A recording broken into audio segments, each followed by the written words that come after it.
Nunca se devem fazer meias confissões.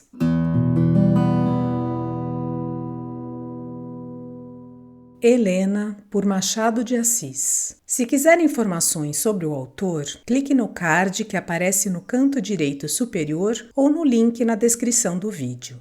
Dê um like se você gosta deste canal, comente, compartilhe e se inscreva. Se quiser contribuir, veja como na descrição do vídeo. Obrigada!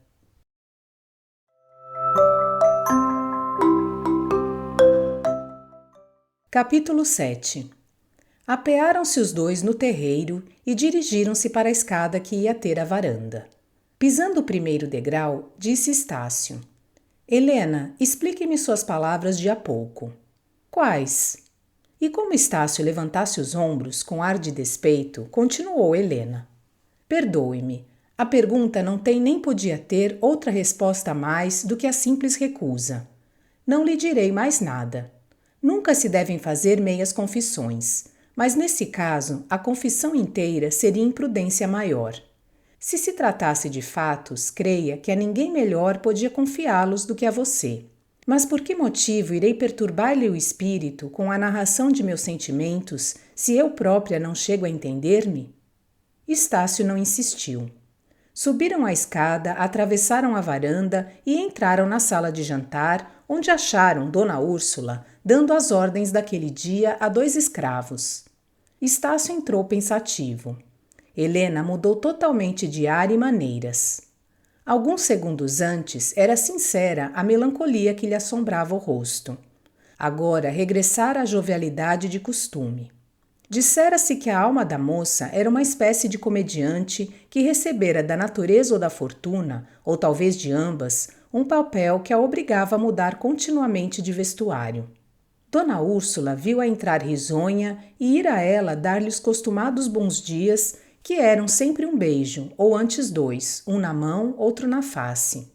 Demorei-me muito? Perguntou ela, voltando rapidamente o corpo, de maneira a ver o relógio que ficava do outro lado da sala. 9 horas. Que passeio, senhor meu irmão. Estácio olhava para ela silencioso e não lhe respondeu. Foram logo mudar de roupa e o almoço reuniu a família. Dona Úrsula propôs durante ele algumas mudanças na disposição da chácara, mudanças que foram longamente discutidas com o sobrinho e aceitas afinal por este. O dia estava sombrio e fresco. Dona Úrsula desceu à chácara com Estácio. As alterações foram ainda estudadas e combinadas no próprio terreno com assistência do feitor. Logo que acabou a deliberação e que o projeto de Dona Úrsula foi definitivamente assentado, Estácio reteve-a e lhe disse: Preciso falar-lhe um instante. Também eu. Quais são os seus sentimentos atuais em relação a Helena?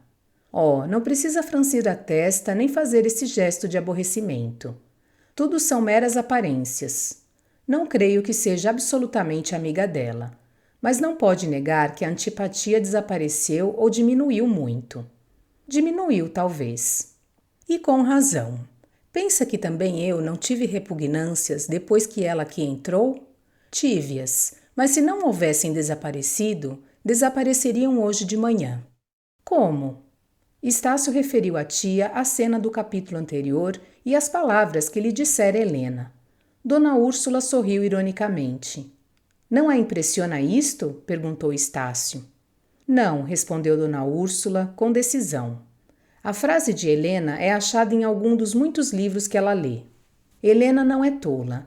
Quer prender-nos por todos os lados, até pela compaixão. Não te nego que começo a gostar dela.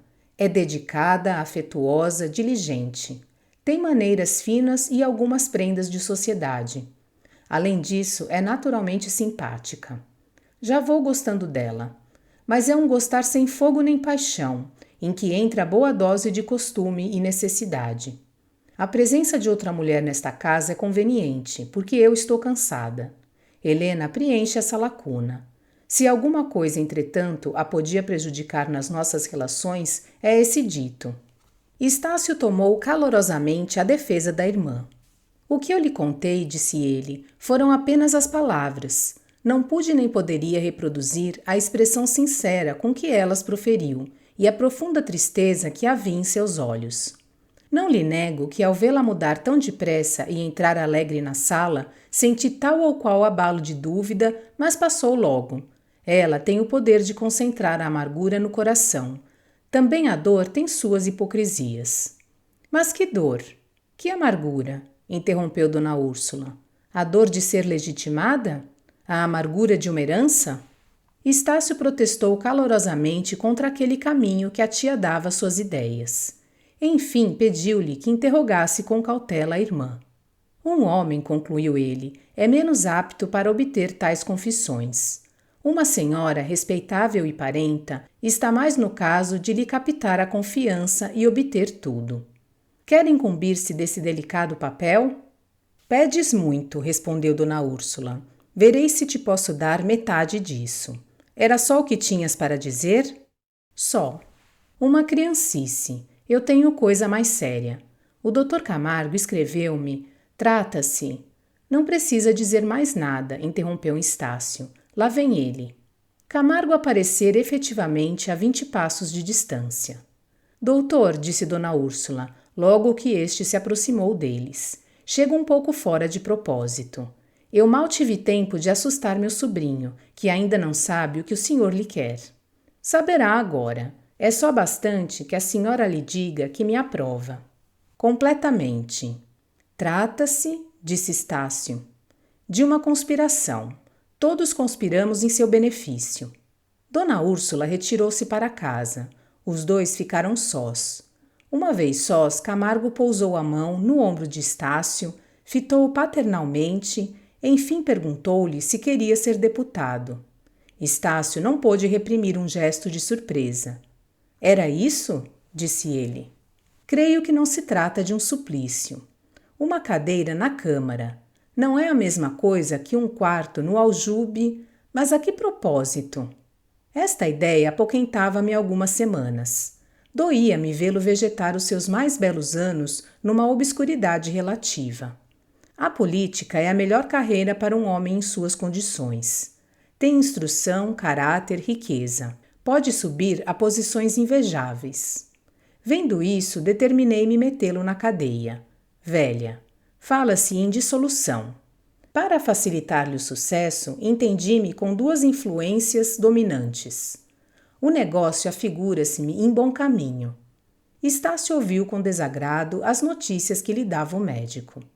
Mas, doutor, disse ele depois de curto silêncio, houve de sua parte alguma precipitação. Pelo menos devia consultar-me. Do modo por que arranjou as coisas, quase me acho desobrigado de lhe agradecer a intenção. Quanto a aceitar, não aceito. Camargo não perdeu a tramontana.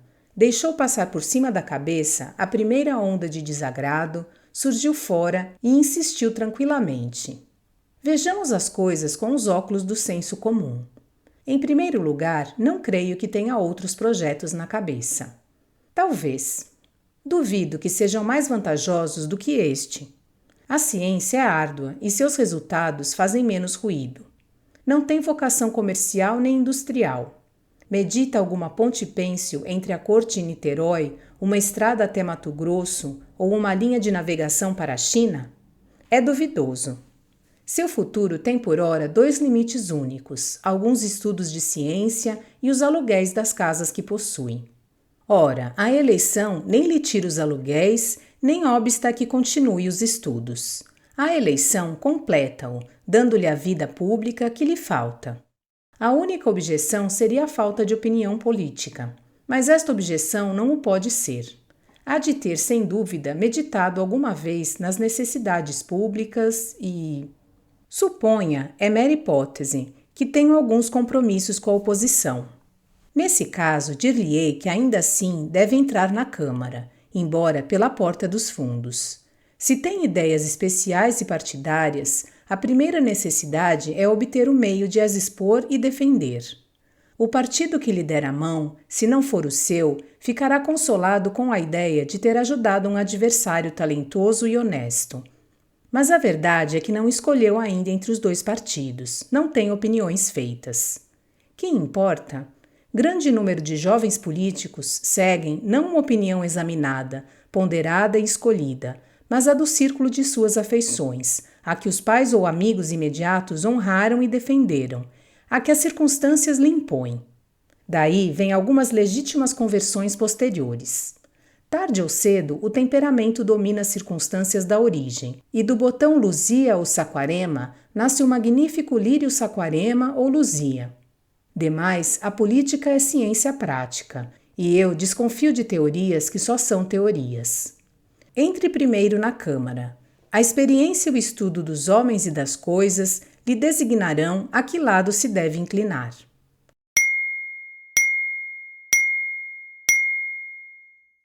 Estácio ouviu atento essas vozes com que a serpente lhe apontava para a árvore da ciência do bem e do mal. Menos curioso que Eva, entrou a discutir filosoficamente com o réptil.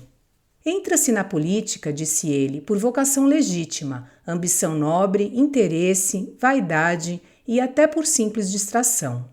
Nenhum desses motivos me impele a dobrar o cabo tormentório. Da boa esperança, emendou Camargo rindo, não suprima 3 séculos de navegação. Estácio riu também.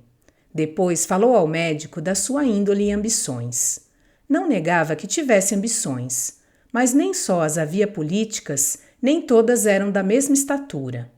Os espíritos, disse ele, nascem côndores ou andorinhas, ou ainda outras espécies intermédias. A uns é necessário o horizonte vasto, a elevada montanha, de cujo cimo batem as asas e sobem a encarar o sol. Outros contentam-se com algumas longas braças de espaço e um telhado em que vão esconder o ninho. Estes eram os obscuros, e, na opinião dele, os mais felizes. Não seduzem as vistas, não subjugam os homens, não os menciona a história em suas páginas, luminosas ou sombrias.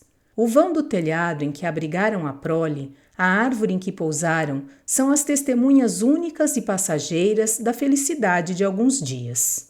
Quando a morte os colhe, vão eles pousar no regaço comum da eternidade, onde dormem o mesmo perpétuo sono, tanto o capitão que subiu ao sumo estado por uma escada de mortos, como o cabreiro que o viu passar uma vez e o esqueceu 2 horas depois. Suas ambições não eram tão ínfimas como seriam as do cabreiro. Eram as do proprietário do campo que o capitão atravessasse. Um bom pecúlio, a família, alguns livros e amigos não iam além seus mais arrojados sonhos. Um sorriso de lástima foi a primeira resposta do médico. Meu caro Estácio, disse ele depois, esse trocadilho de andorinhas e cabreiros é a coisa mais extraordinária que eu esperava ouvir a um matemático. Saiba que detesto igualmente a filosofia da obscuridade e a retórica dos poetas. Sobretudo, gosto que a respondam em prosa quando falo em prosa. Parece-lhe que poetei? Perguntou Estácio rindo. Despropositadamente. Ora, eu falo de coisas sérias, e convém não confundir alhos, que são a metade prática da vida, com bugalhos, que são a parte ideológica e vã. Eu serei ideológico. Não tem direito de o ser. Pois bem, deixe-me com as minhas matemáticas, as minhas flores, as minhas espingardas. Não, há de intercalar tudo isso com um pouco de política. Puxando-o familiarmente pela gola do paletó, Camargo fê-lo sentar-se ao pé de si, no banco que ali estava mais próximo. Depois falou. O novo discurso foi o mais longo que proferiu em todos os seus dias. Nenhuma das vantagens da vida pública deixou de ser apontada com uma complacência de tentador. Todas as glórias, pompas e satisfações da política, e não só as reais, mas as fictícias ou duvidosas, foram inventariadas, pintadas, douradas e iluminadas pelo médico. A palavra revelou um poder de evocação, uma veemência, uma energia que ninguém era capaz de supor-lhe. O taciturno desabrochou tagarela. Para falar tanto e com tal força, era preciso que o animasse um grande sentimento ou um grande interesse. Estácio, lisonjeado com a afeição que ele lhe mostrava, não teve ensejo de fazer essa reflexão. Nem se animou a repetir a recusa. Adotou o alvitre de diferir a resposta para outra ocasião. Já lhe disse o que sinto a tal respeito. Contudo, estou pronto a refletir e a consultar o padre Melchior e Helena. O nome de Helena produziu em Camargo uma careta interior. Exteriormente, não passou o efeito de um sorriso sardônico e dissimulado. Interveio uma pitada de rapé que o médico inseriu lentamente depois de a extrair de uma boceta de tartaruga presente do conselheiro Vale. Helena, disse ele com alguma hesitação, que vem fazer sua irmã neste negócio? É um voto, redarguiu Estácio, e menos leve do que lhe parece. Há nela muita reflexão escondida, uma razão clara e forte, em boa harmonia com as suas outras qualidades feminis. Entre as sobrancelhas de Camargo projetou-se uma longa ruga e foi toda a expressão de seu espanto e desgosto. A resposta de Estácio revelara-lhe uma situação nova na família. O voto de Helena, consultivo agora, podia vir a ser preponderante. Esta solução, que porventura faria estremecer de alegria os ossos do conselheiro, não a previra o médico. Limitou-se a anotá-la de si para si e, terminando subitamente a conversa, disse: consulte as pessoas de seu agrado. Quem não estiver com a minha opinião não é seu amigo. Em todo caso, ninguém lhe poderá afirmar que não é amizade a longa amizade. Estácio cortou-lhe a palavra, apertando-lhe afetuosamente a mão. Tinham-se levantado. Era quase meio-dia. Camargo despediu-se ali mesmo. Ia ver 2 doentes no caminho da Tijuca. O filho do conselheiro atravessou sozinho a chácara. Ia pensativo e aborrecido. A política, na sua opinião, era uma noiva importuna. Mas se todos conspirassem a favor dela, não seria ele obrigado a desposá-la? A esta reflexão respondeu a voz do padre Melchior do alto de uma janela. Venha cá, senhor deputado. Quando teremos o seu primeiro discurso?